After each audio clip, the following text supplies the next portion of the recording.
You have been told your entire life that ignoring reality is madness, that only crazy people refuse to accept facts. But Carl Jung discovered something that will flip everything you think you know upside down. For him, ignoring reality was not insanity. It was the highest form of sanity. And the people who mastered this psychological trick did not just change their lives overnight. They literally reshaped the world around them. Most people are trapped in what Jung called a false reality, a reality created by other people's beliefs, other people's limitations, other people's fears. You are living inside a prison built by strangers, and you do not even know it. Jung spent decades studying a specific psychological mechanism that allows certain individuals to override this false reality completely. He called it psychic reality. And when you understand how to use it, you gain access to what Jung described as instant manifestation. This is not about positive thinking. This is not about vision boards or affirmations. This is about understanding a pattern Jung documented throughout his clinical work. Consider a composite case profile based on his observations. A patient who walked into his office broken and defeated.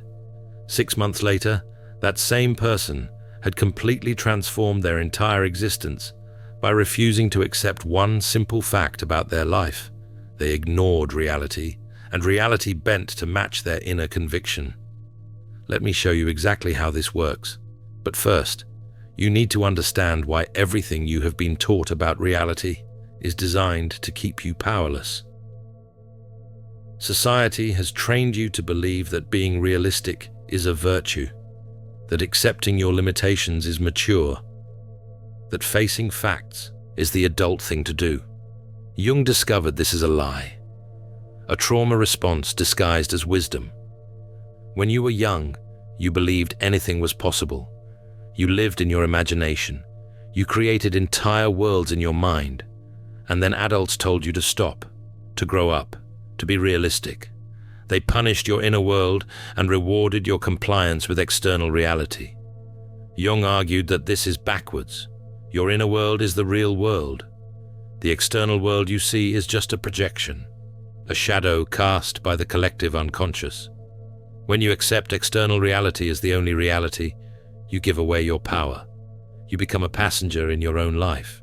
You let other people's beliefs about what is possible determine what you can achieve. Here is the disturbing truth Jung uncovered in his research. Every limitation you accept as fact was placed there by someone else. Your belief that you are not smart enough, not talented enough, not worthy enough, did not come from you.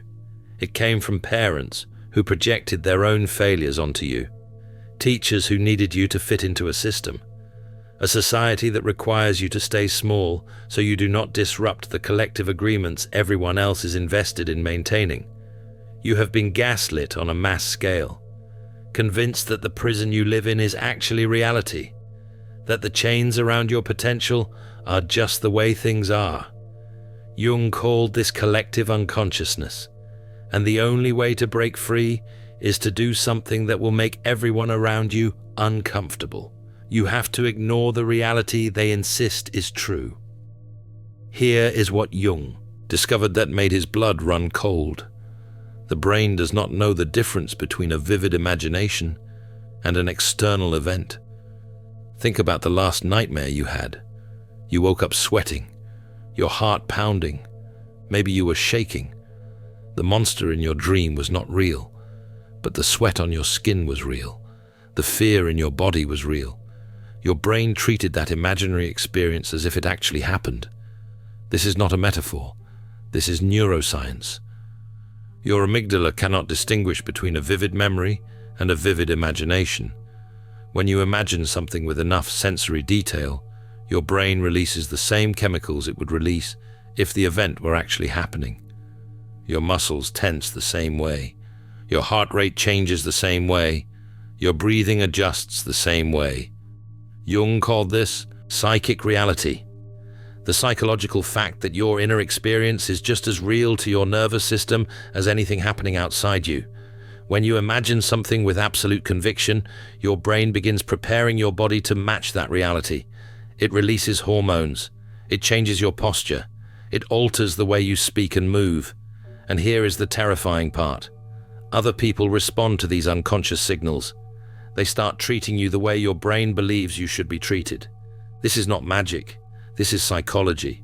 Consider the dynamics Jung observed across numerous clinical cases. Patients who changed their entire lives by refusing to accept external limitations.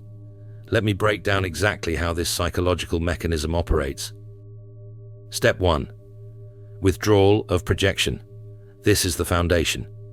You must stop believing the world is happening to you. Right now you are projecting your beliefs onto reality and then experiencing those projections as if they are objective facts.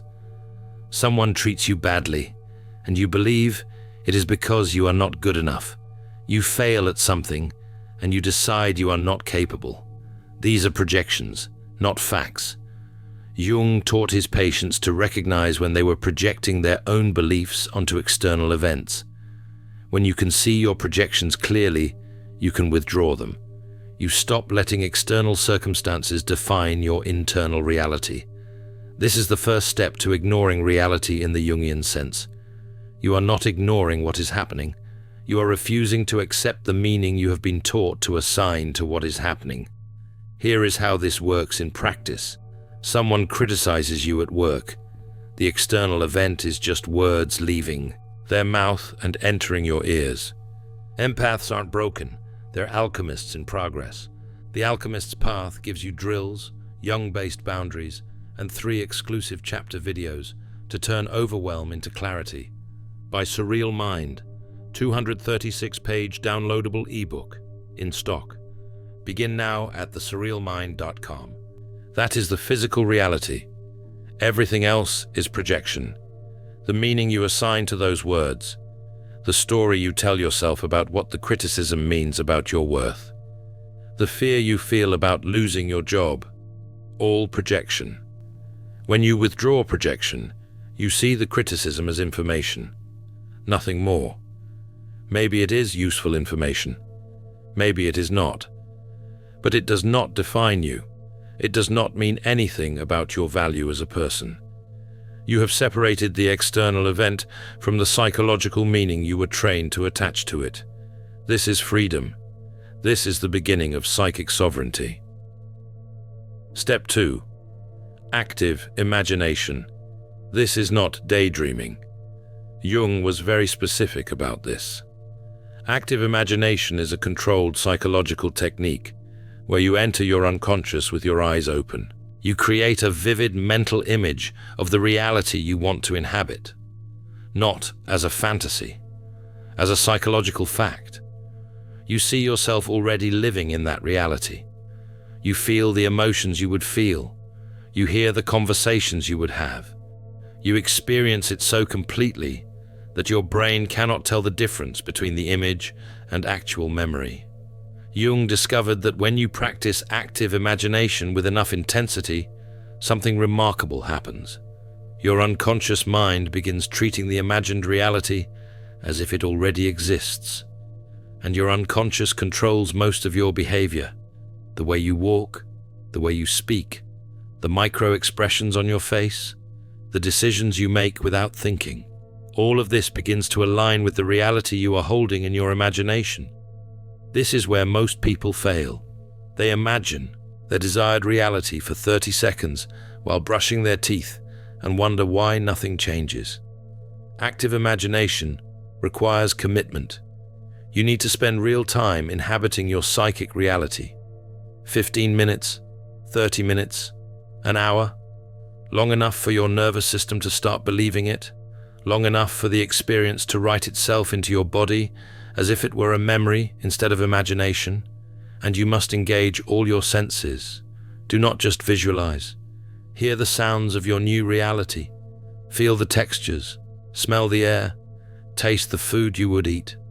The more sensory detail you include, the more real it becomes to your brain. The more real it becomes to your brain, the more your unconscious starts aligning your behavior with that reality. Step 3. the reality distortion field. This is where it gets dangerous. When you hold a mental image with absolute conviction, you start behaving differently. And when you behave differently, other people respond differently. Jung documented this with his concept of shadow projection. If you project absolute authority, people unconsciously obey. If you project complete confidence, people unconsciously trust you.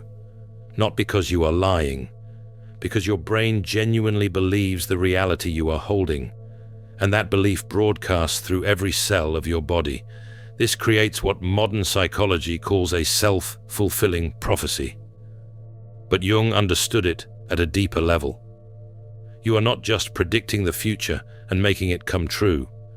You are inhabiting a psychic reality so completely that external reality has no choice but to reorganize itself around your inner conviction. People who do not fit your new reality fall away. Opportunities that match your inner state appear. Synchronicities stack up until it looks like magic. Think about someone you know who exudes confidence, not arrogance, true confidence. They walk into a room and people turn toward them. They speak and others listen. They ask for things and receive them. Why? Because their psychic reality is coherent. Their brain believes they deserve respect, so their body broadcasts that belief in 10,000 microsignals other people pick up unconsciously. Posture, tone of voice, eye contact, facial expressions, all of it aligned with the inner reality they hold. You can do the same thing. But here is what Jung warned about: the dangerous side that most people ignore. If you ignore reality too much without a tether, you become psychotic. Jung saw this happen.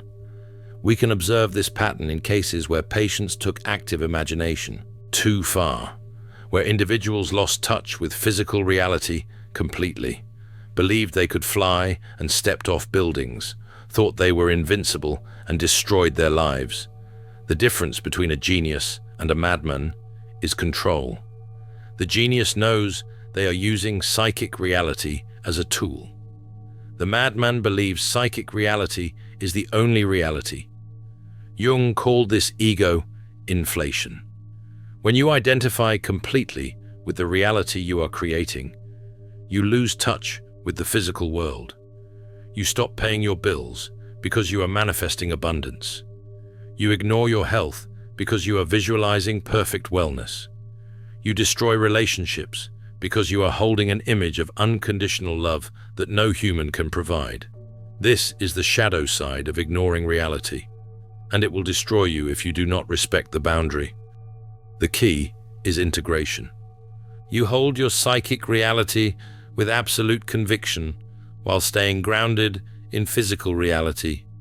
You visualize abundance while also checking your bank account. You imagine perfect health while also going to the doctor. You create an internal reality of unconditional love while also setting boundaries with actual humans. This is the dance. This is what separates transformation from delusion. Let me give you a narrative illustration based on patterns Jung observed. Consider the story of an aspiring artist struggling with repeated failure. This person had talent, but kept getting rejected, kept running out of money, kept hitting walls.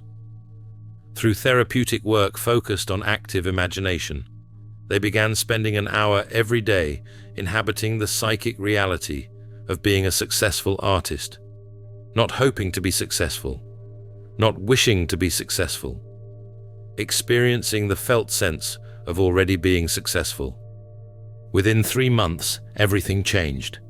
The patients started carrying themselves differently, started speaking with more authority about their work, started making decisions from a place of abundance instead of scarcity, and people responded.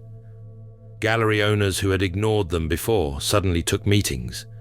Collectors who had passed on their work came back asking for pieces. Opportunities appeared out of nowhere, not because the universe was rewarding positive thoughts, because the patient had changed the psychic reality they were broadcasting, and external reality reorganized to match. But we also see this dynamic clearly in cases where individuals took it too far. Consider a composite example based on Jung's warnings about inflation. A man decided he was destined to be wealthy.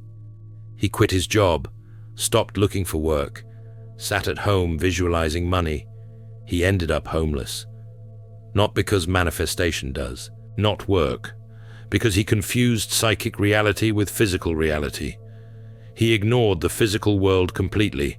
He did not take action. He just sat in his imagination and expected reality to change without him doing anything. This is the fine line Jung warned about. You use psychic reality to change your internal state. That internal state changes your behavior. Your behavior changes how people respond to you. How people respond to you changes your opportunities. Your opportunities change your external reality. But if you skip the middle steps and just expect reality to shift because you imagined it, you are headed for disaster. Jung identified archetypes that help explain this distinction. The magician archetype represents someone who understands they are working with psychic forces to create change in physical reality. They respect both worlds. They use imagination as a tool, but stay grounded in action. The trickster archetype represents someone who gets lost in the game, who starts believing their own illusions, who thinks they can manipulate reality without consequences. The magician thrives. The trickster crashes. Here is what separates them. The magician knows when to stop imagining and start doing. They use psychic reality to change their state, and then they take massive action from that state. The trickster just keeps imagining, keeps visualizing, keeps waiting for reality to catch up to their fantasy, and it never does, because they are not bridging the gap between inner and outer worlds. The magician understands that psychic reality is the seed, but seeds need soil, they need water, they need sunlight. Active imagination plants the seed in your unconscious, but you still need to take physical action in physical reality. You still need to show up, make calls, send emails, have conversations, do the work. The difference is, you are doing all of that from a completely different internal state. And that internal state changes everything about how you do it and how people respond. Now let me tell you about the moment Jung called synchronicity. This is the climax, the instant manifestation part of the title, when your inner conviction becomes so strong that the outer world glitches to match it. Jung spent years studying meaningful coincidences, events that seem too perfectly timed to be random. A person thinks of someone they have not spoken to in years, and that person calls 5 minutes later. Someone needs a specific opportunity, and it appears the next day out of nowhere. Jung discovered these are not accidents. They are synchronicities, moments when your psychic reality becomes so coherent, so unwavering, that external reality shifts to align with it. This is the instant part, not because change happens overnight, but because there is a threshold, a tipping point. You hold your inner reality with enough conviction for long enough, and suddenly everything clicks into place at once. Opportunities stack, doors open, people appear, resources flow. It looks like overnight success, but it was actually weeks or months of internal alignment finally manifesting externally. This is what people who master Jungian manifestation experience. They do not gradually improve. They hit a critical mass of inner conviction, and then reality snaps into alignment all at once. Jung documented this pattern repeatedly in his work. Patients who struggled for months and then had breakthrough weeks where their entire life reorganized, not because they got lucky, because they had built enough psychic momentum that external reality had to catch up. But here is the part everyone misses. You do not ignore the bus coming at you. That is physical reality. You cannot manifest your way out of getting hit by a bus. What you ignore are the limitations people place on you, the social reality that says you are not good enough, not smart enough, not talented enough, not connected enough. Those are projections, not facts. And when you refuse to accept them, when you hold a psychic reality where you already are good enough, reality bends. Let me bring you back to Earth, because this can sound like fantasy if you do not ground it. Jung was not teaching magical thinking. He was teaching psychological sovereignty, the ability to choose which reality you inhabit internally, regardless of what is happening externally. Most people let external circumstances dictate their internal state. Something bad happens, and they feel defeated. Something good happens, and they feel empowered. They are completely reactive. Jung taught the opposite. You choose your internal state first. You decide what reality you are going to inhabit psychologically, and then you let external reality catch up. This does not mean you ignore problems. It means you do not let problems define your sense of what is possible. You acknowledge the physical facts while refusing to accept the psychological limitations. Here is a practical example. You lose your job. Physical fact cannot be ignored. But the meaning you assign to that fact is not fixed. Most people would spiral, feel like failures, question their worth, panic about money. That is one psychic reality. Or you could inhabit a different one. You could see losing the job as clearing space for something better. You could feel excited about new possibilities.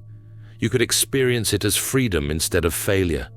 Same physical reality, completely different psychic reality. And the psychic reality you choose determines what happens next. If you choose the defeated reality, you will show up to interviews desperate and low energy. People will sense it. They will not hire you. Your fear will manifest more situations to be afraid of. If you choose the empowered reality, you will show up differently. You will interview with confidence. You will make bold asks. You will attract opportunities that match your energy. Same external starting point, completely different outcomes. Because you ignored the social reality that says losing your job makes you a failure. This is what Jung meant by ignoring reality. You do not deny facts. You refuse to accept the collective interpretation of those facts as the only possible interpretation. You withdraw your projection of meaning and create your own. And when you do that with enough conviction, external reality reorganizes around your new meaning. The collective unconscious wants you to accept its interpretations, because when you do, you stay predictable, controllable, safe. But when you start creating your own meanings, when you start inhabiting realities that contradict what everyone else believes is possible, you become dangerous. Not dangerous to yourself, dangerous to the system that requires your compliance. This is why most people will fight you when you start doing this. They will call you delusional, unrealistic, living in a fantasy. They are not trying to protect you. They are trying to protect themselves from the discomfort of watching you break free from the prison they still believe is inescapable. Your liberation threatens their justification for staying trapped. If you are ready to reshape your world, subscribe.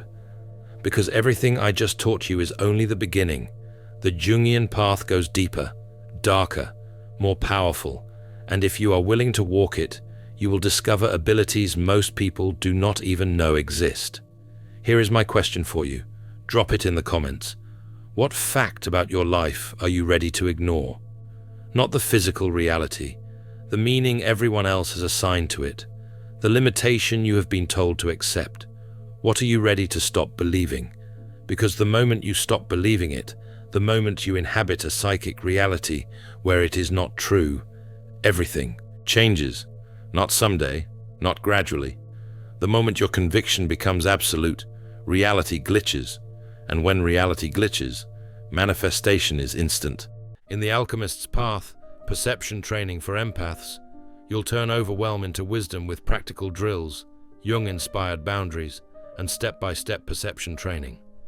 This guide includes 3 exclusive chapter videos to deepen each lesson. Written by Surreal Mind, 236 pages, beautifully designed 8.5 by 11 downloadable ebook, in stock now. Start your training today Feel deeply while thinking clearly. Get The Alchemist's Path at thesurrealmind.com.